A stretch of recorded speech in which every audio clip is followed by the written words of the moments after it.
শ্রমিক ইউনিয়নের অফিস দখল নেওয়ার কোনো ব্যাপার নাই।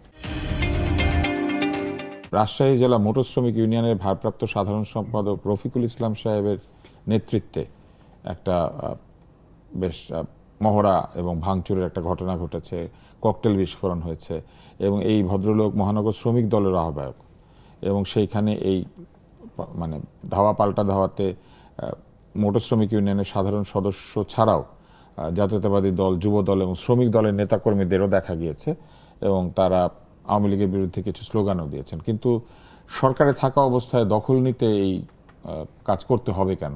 তারা তো আইনি পদ্ধতির মাধ্যমে নিতে পারেন অথবা নির্বাচনের মাধ্যমে নিতে পারেন। নিশ্চয়ই মোটর শ্রমিক ইউনিয়নের কার্যালয়টি যারা নেতৃত্ব দেন তাদের কাছেই থাকে।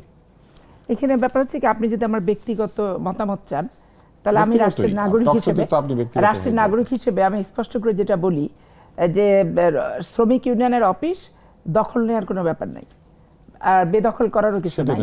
তার কারণ এটা নির্বাচনের মাধ্যমে ক্ষমতা হস্তান্তর হবে এবং একটি সুষ্ঠু প্রক্রিয়ার ভিত্তিতে। এটাই হচ্ছে একটি বিধি ব্যবস্থা। তো এটা যদি 15 বছর না থেকে থাকে তাহলে এই বিধি ব্যবস্থাটা চালু করতে হবে। চালু করে একটা গঠনমূলক প্রক্রিয়ার এবং সিস্টেমেটিক প্রক্রিয়ার ভিত্তিতে হস্তান্তর করাটাই হচ্ছে সবচেয়ে উল্লেখযোগ্য এবং বেটার। আর উনি যদি সত্যিকার অর্থে শ্রমিক দলের আহ্বায়ক হয়ে থাকেন তাহলে আমাদের গণপ্রজাতন্ত্রী বাংলাদেশ সরকারের মাননীয় প্রধানমন্ত্রীর বক্তব্য বিবৃতি উনি ফলো করতে বাধ্য। কারণ উনি বলেছেন কোনো হটকারিতা করা যাবে না, দখল চলবে না, যেখানে সেখানে সাইনবোর্ড তোলা যাবে না এবং চান্দা ধান্দা কোনোটাই করা যাবে না।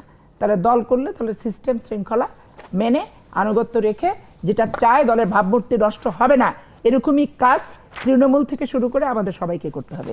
এটা আমার সাফ কথা।